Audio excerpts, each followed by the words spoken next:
Hey everybody, Possum 911 here at my house, at my racetrack I set up for RC. It's not 100% complete, but it's, oh gosh, good 80 something anyways percent. I've got a lot of good obstacles. And I'm going to just do a short course run to show you everybody what I got going on here. And that's the entry gate right there to start and finish. And this is obstacle 1. I'm going to do the easy part because I want to get through the video nice and clean. But I want to show you all the obstacles. I've got the easy part to go through for just no points. The log pile to go through for -1, and the parallel bars to go through for -2. What the minus is for, if you're going by flags, takes a flag off if you hit a flag, or even if you don't, it subtracts extra flags off the course if we're going by flags, and if you're going by time, it takes off a second. Some little Humpty Bumps to go through. These are kind of more a distant reminder of when I'm parked away. I can see where I got to turn to make the entrance for this. This is a spiral entryway for the covered bridge.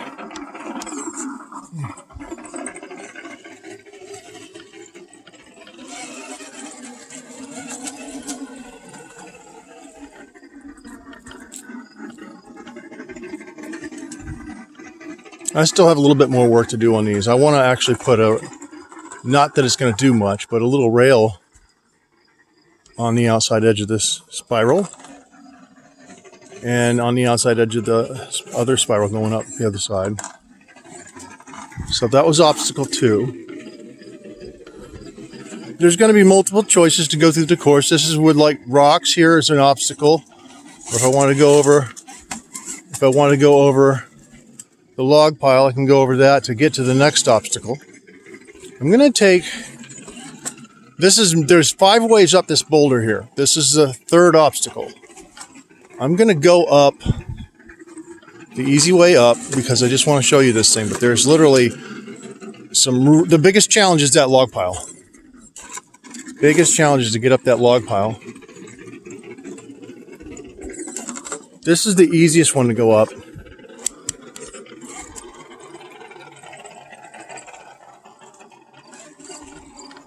And then you can take any one of the ways down if you'd like, or even back way. I haven't finished up here yet. I'm going to have a rock trail coming down off the back of this.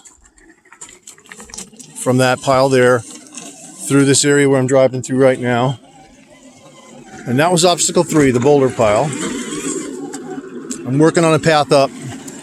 This is just on the way to the next obstacle, the little Humpty Humps.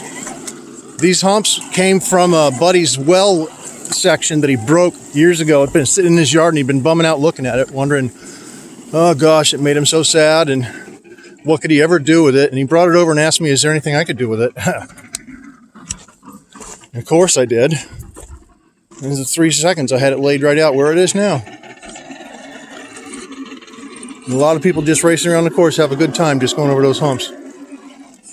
That's the top of this used to be the toughest challenge, but it was surpassed by the log pile as far as how hard to get up it. It takes some skill to get up it, and you want to always ride on the outside edge because, like a fan, the wood chunks are attached at one point and they all spread out like a fan, and the outside edges are the flattest, and then by the handle of the fan is almost vertical. So it's pretty cool little thing to get through. This next obstacle is obstacle 5. Oh, this little tire to go through here, and a little overpass, underpass bridge, no big deal.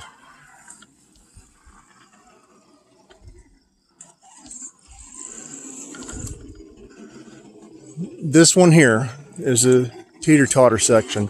That's obstacle 5. There's 2 choices of doing that. I'm going to show you both. Oh, going in the bottom here. and right up out of that to get through that. And then down the bridge, it's all Humpty Humps. See, going down the bridge is all wobbly, going down the bridge. And then the teeter-totter, which is really cool. I used to have a locking mechanism on it, so it would lock and stay down so you wouldn't get hung up on it, and it wouldn't flip your vehicle when you got done, when you came off of it. I'm going to come through this wood pile here. I'm working my way up to the teeter-totter. There's a pile of wood chunks to get through. A little rocky area here. I'm a little bit sloppy because I was watching my camera work, so I didn't come through this course area set up right like I should have been. All right, here we go. The red area of the track is the fast area where you can flat out full-on race. And I'll show you that at the end. But right here, this is the teeter-totter here. The top of the teeter-totter.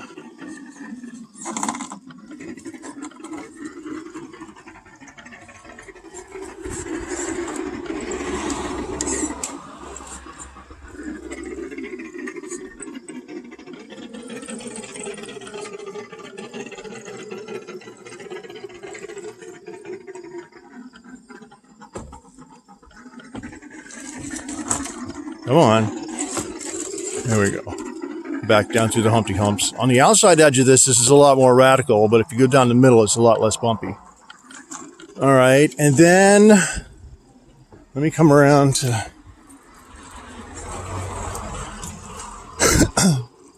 this bridge here is falling apart. I named this one after my wife. Her name is Ruth. But when she's angry, I call her Ruthless, and this bridge is ruthless.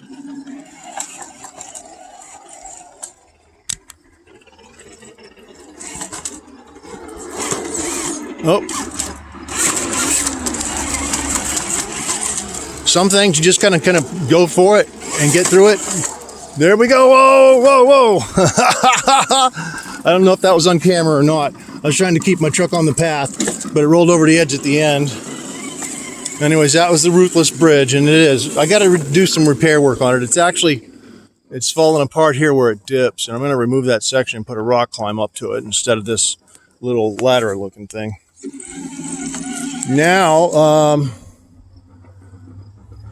this is obstacle 6. Actually, no, that was the Ruthless Bridge was obstacle 6. This is obstacle 7. Is my suspended bridge, and it has a set of rails on it that used to be the hardest part of the course. But it got surpassed by the spiral bridge up front we saw a minute ago with the suspended bridge on it at the end.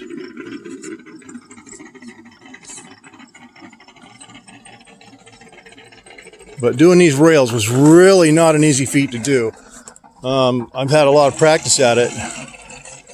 I've actually done it from the bench that I got in my little park I have here, doing a thing I call the seated challenge, where you do at least 5 of the different obstacles from the bench without getting up and watching or helping your vehicle. And here I go back to the end of the course. Right there is the beginning finish gate, right there. So at that point, I'm going to just give you a real quick run of the race course. I'm working on a starting line area here. I had the rocks here to slow the water down when it rained really hard, but the other night I had a bad rain and it washed part of the course away here. But this is the only area it does it to. And I think I'm going to change up what the beginning of the course is here instead of those rocks. I don't know, but anyways, this is my race course.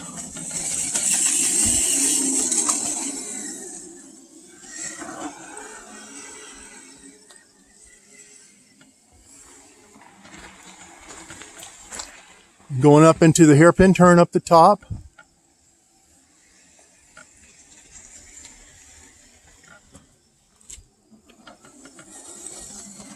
And that is like a giant V of what I just did, going from the starting line to the hairpin turn and back is one thing, but there's also, my driveway can be a straightaway in the race course too.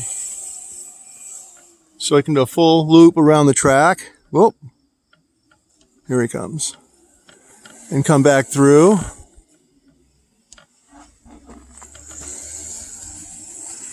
So that's basically it. But one of the best things about this whole thing right here to me is the serenity I have from sitting here looking at this piece of land that I did this work on, and I'm going to put a bunch of flowering bushes in here, and I sit at my little, I made a nice thing for my plants to grow over. I've got Dutch pipe plants, these things here. These will grow about 2 feet a year, and then they're going to cover this thing and make a nice draped awning over the top of this. And I just sit here and chill, man, and appreciate the time of day. And my dad and my mom are gone.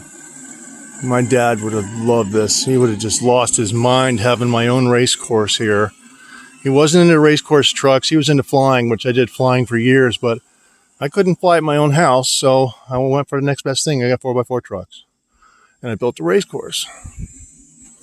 And my dad would have really got a thrill out of this. And my mom would appreciate the landscaping that I'm working on still. So I'll come back with a better finished video of how the whole property looks when I'm done. But again, I just wanted to give you a heads up about what I've been working on lately and what's had me so tied up. My kids, my grandkids out here playing on the course with their trucks and enjoying it. And hope everybody else has a good time. Remember, if you're not having fun, you're doing it wrong. Possum 911 out.